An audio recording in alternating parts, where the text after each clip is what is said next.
Hey, welcome back to Screencast Training Videos. Today's is going to take a little bit of time, so we want to get right after it. We'll be talking about the resume milestone. To find the resume builder, and there is one, a very nice one embedded within Career Cruising where you can build your resume right here in Career Cruising. We're going to go through the Employment tab at the top in the blue area. Click on Employment. You'll find an employment guide as well as a Build My Resume tab. For today, that's what we're going to do. We're going to build my resume. And you'll notice on the Build My Resume area, the work area, allows you to use check marks to add items to your resume. I want to eliminate some of these.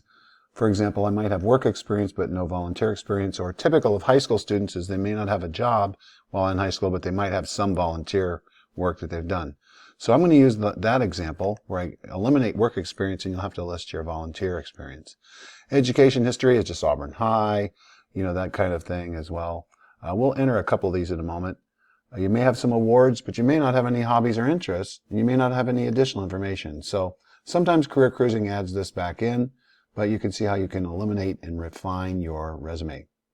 What are these pencils, you might ask? Let's click on one. So educational history, you might use this tab to add history. I've already done something to this previously, and I just basically said senior AHS is what I kind of called it.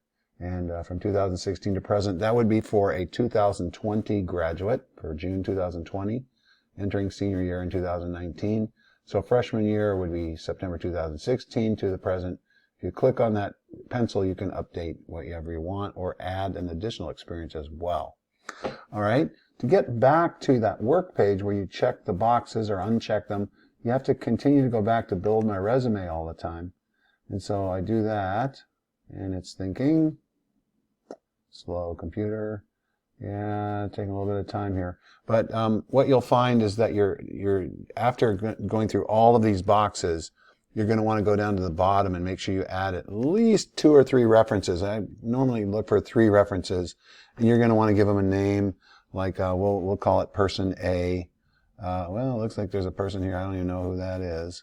Let's go AB or AC, something like that. Title, we'll call him Mr. And we can keep going with company and school address and so forth. I'm going to try to eliminate some of these. They might want a phone number in Career Cruising, so I'm going to go ahead and add 253. Let's call it XXX-XXXX.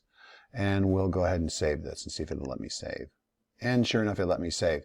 Okay, you want to make sure that you add these references like I said. Now, once you have all your items done, and again, here it's added some of my check marks back in. You might have to fix that too. But before you move on, notice the Format and Print button.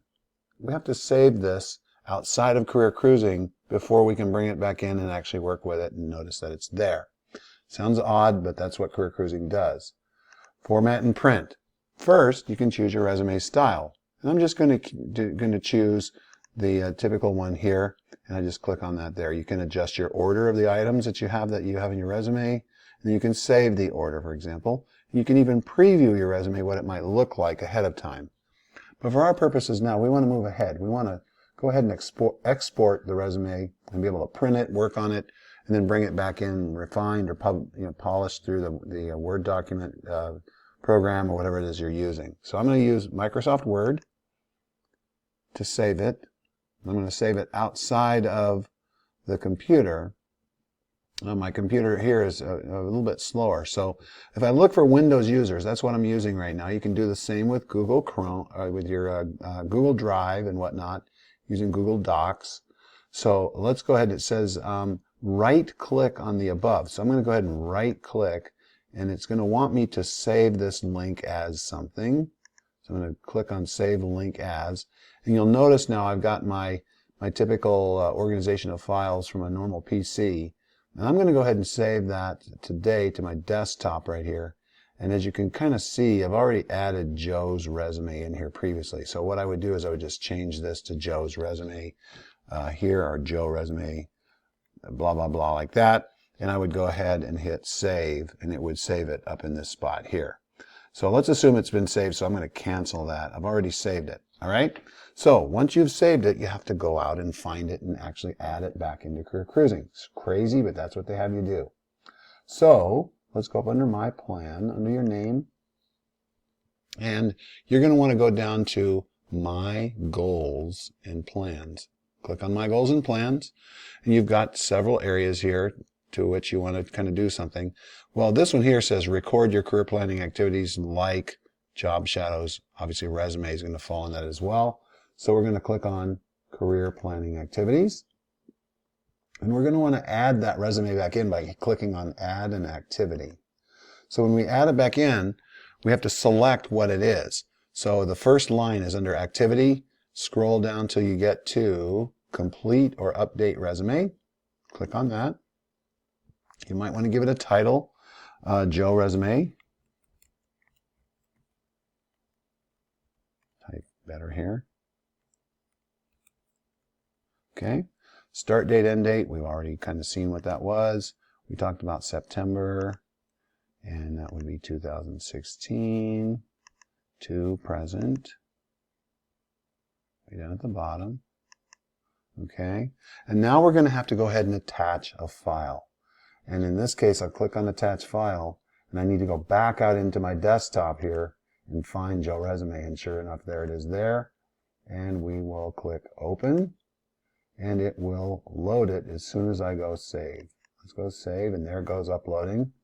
And sure enough, there is my resume in my Career Planning Activities area, saved as Joe Resume, and it even shows that the doc is right there. So if I click on that doc, let's see if it'll open it up for me. I want to open with Microsoft Word. Let's see if it'll let me do it. It's not going to look very pretty because we didn't add very much to it initially. Obviously, we're going fast, but you can kind of start to see the form of a resume starting. And if you haven't seen one and are not sure what one actually a finished one looks like, please come to the Career Center. It means you've missed out on some things. So we want to talk to you about that. Okay, so that's Microsoft Word and how you would view it. Clicking Closed. And that really concludes our activities for today. If you didn't have any progress previously, a way to see your progress would be to go to My Plan, go over to View Details, and as we scroll down, you've got some career planning activities, minimum of 1, and guess what that was? That was your resume. So you can see there's no other progress areas for this particular student, sample student, and you are complete. Thank you for your time. Bye-bye.